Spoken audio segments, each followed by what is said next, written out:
what's happening, guys? Following the pretty disturbing pause in all this Spider-Man news, and we've got nothing from Sony Pictures.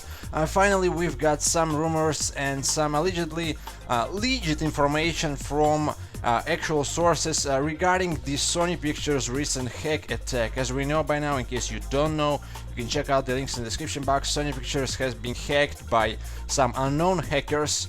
The whole corporation, they got themselves in a serious trouble, and I'm not talking about only the Spider-Man plans and all the leaks which we will talk about today. I'm talking about the overall hack of the corporation of the Sony Pictures, which means that a bunch of films which were supposed to be released in theaters were actually leaked online, and it's pretty devastating for all the Sony employees, definitely.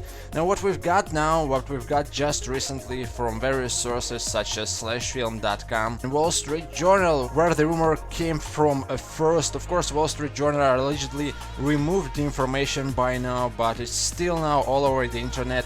Apparently, among all the hacks, the hackers also managed to get some emails, private emails from Sony employees regarding the Spider-Man franchise and Sony's plans for Spider-Man.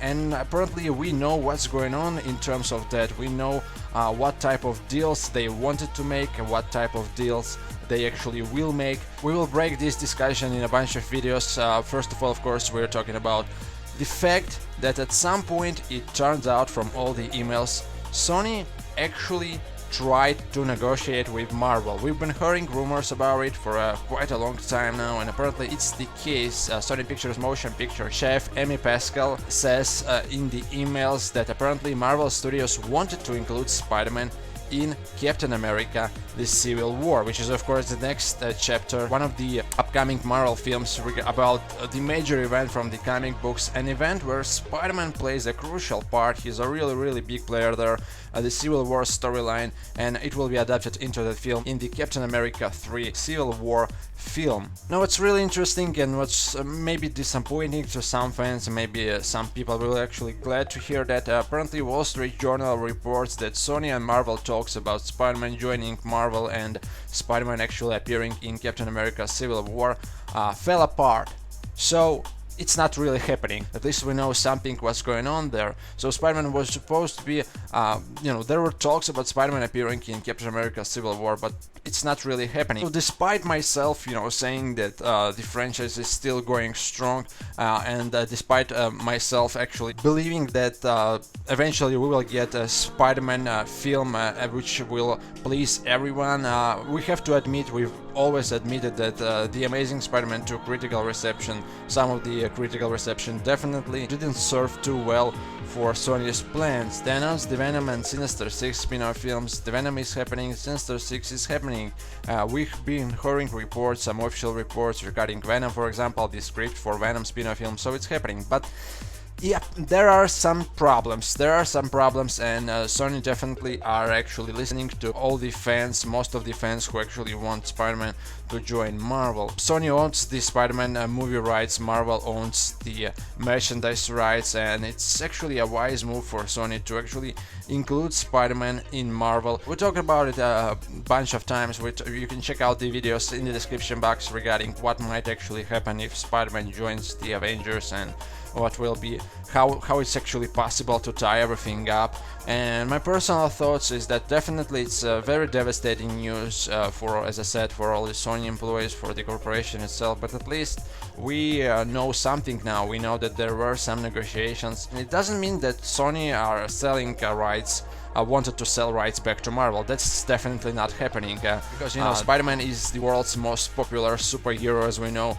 There were some great articles a few weeks ago about this, some statistics which actually show that Spider-Man is way ahead the Avengers, way ahead the Iron Man, Captain America, Batman, DC. Spider-Man is the world's most popular superhero. It's been proven a bunch of times. So they are not selling Spider-Man to Marvel. They actually wanted to make some sort of a deal which will allow Marvel to use Spider-Man in their cinematic universe, and it's very tough to imagine that. It means that the Sony Spider-Man will could be in Marvel Cinematic Universe, which means that all the events in the Amazing Spider-Man 1 and 2 took place in Marvel Cinematic Universe, or that, or Spider-Man traveled through another dimension. The only way I can sum it up. Tell me what you guys think. That's as I said, very devastating news, but there is some positive light to it. At least we know what's happening there, and I'm really wondering what went wrong.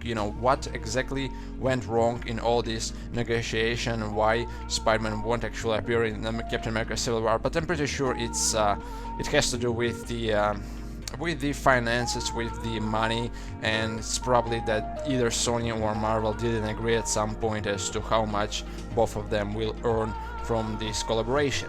So it's probably that's why it all fell apart. The email also confirms apparently that Sony actually wanted Marvel to produce a new trilogy of Spider-Man films, while Sony will retain the creative control, marketing and distribution. So it's Marvel who makes a Spider-Man film, and Sony who are the ones who actually distribute the film and who actually will get all the profit from this film. So I think at this point maybe that's the reason why the whole deal fell apart, because for Marvel, who are actually producing so many films, who are actually expanded their universe to the point where there are so many characters in future, Black Panther and everybody else there, they will release so many films there, Doctor Strange and Guardians of the Galaxy 2. For Marvel, it probably it seemed like, why should we really produce a Spider-Man film, and why would Sony retain the creative control and marketing and distribution? So either it's the whole money deal, or it's the fact that Marvel said, no, we don't really want to do that, if you want to sell us a Spider-Man rights, sure, we will buy it, but this type of deal doesn't really work for us. We've got other things to do, and we've got other things in plans, and sorry Spider-Man, we're not taking you back. But the fact that Sony wanted Marvel to make a new trilogy probably means that they acknowledged the fact that at some point, maybe in the very near future, Andrew Garfield won't reprise Spider-Man at all. To sum it up in this video, I just want to say, whatever, just if it's a movie about Spider-Man, if it's a Spider-Man movie, at this point I just want, I'm still excited because it's Spider-Man, whatever, Sony, Marvel, hell with that, honestly, hell with that, just bring me more Spider-Man films and films about the characters I love so much, and that's all I care about for now, honestly. I've been interested in all these negotiation rumors, Marvel, Spider-Man. At this point, I think just bring me something, Sure, I want Andrew Garfield to play Spider-Man, definitely, that's something I want to keep, but seeing how they wanted to make a new trilogy and to be made by actually Marvel, and they will distribute it, I think they at this point maybe they even scrapped Andrew Garfield and they scrapped the whole cast, and maybe in a few days we will get the official confirmation that hey guys, Andrew is not playing Spider-Man anymore, we will bring you a new trilogy. We don't know about these emails for sure, alright? We don't know about these emails for sure still. Maybe the release dates for Amazing Spider-Man 3, Sinister 6, Venom are still there. Maybe Andrew Garfield will reprise his role. But if he will not return, and if they will go with a new trilogy, still thank you for Sam Raimi's trilogy, and still thank you to Mark Webb for the Amazing Spider-Man 1 and the Amazing Spider-Man 2. These films are on my bookshelf, and these negotiations, these crazy rumors, won't make me throw these films into the recycle bin. They are still there, they're still on my shelf, whatever. If it's a new trilogy, it's Spider-Man, just bring me to it, if it's Spider-Man, just bring me Spider-Man films and I will be happy. As I said guys, check out the Spider-Man in the Avengers videos in the description box, tell me what you guys think about it, and I'm out for now.